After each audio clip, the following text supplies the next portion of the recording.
ప్రపంచవ్యాప్తంగా Ebola virus కేసులు పెరుగుతున్న నేపథ్యంలో ఏపీ ప్రభుత్వం అప్రమత్తమైంది. కేంద్ర పౌర విమానయాన శాఖ ఆదేశాల మేరకు విజయవాడ అంతర్జాతీయ విమానాశ్రయంలో ఎబోలా వైరస్ స్క్రీనింగ్ పరీక్ష కేంద్రం ఏర్పాటు చేశారు.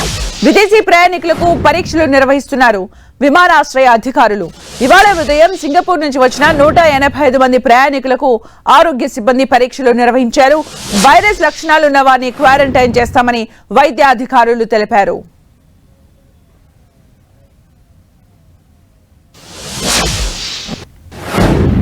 సో ఇవాళ గన్నవరం ఇంటర్నేషనల్ ఎయిర్పోర్ట్లో మేము ఎబోలా స్క్రీనింగ్కి ఫ్రీ క్యాంప్ అనేది కండక్ట్ చేయడం జరుగుతుందండి.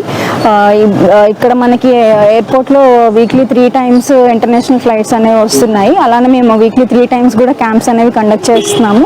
సో ఇవాళ సింగపూర్ నుంచి వచ్చిన ఫ్లైట్లో మొత్తం 185 members ప్యాసింజర్స్ వచ్చారు. అందులో 185 members కూడా మేము థర్మల్ స్క్రీనింగ్ చేయడం అనేది జరిగింది.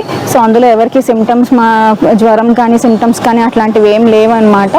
అండ్ ఇక్కడ మనకి ఏంటంటే ఎయిర్పోర్ట్ అథారిటీ వాళ్ళు వచ్చిన ప్యాసింజర్స్ వాళ్ళ యొక్క లిస్ట్ ఇవ్వడం జరిగింది. అండ్ అందులో వాళ్ళ డీటెయిల్స్ అవన్నీ కూడా ఉంటాయి. ఇఫ్ ఎట్ ఆల్ వాళ్ళు ఇంటికి వెళ్ళిపోయిన తర్వాత కూడా వాళ్ళకి ఏమన్నా సిమ్టమ్స్ ఇట్లాంటివి ఏమైనా ఉంటే వెంటనే ఇన్ఫార్మ్ చేయమని వాళ్ళందరికీ మేము ముందు జాగ్రత్తలు చెప్పాము.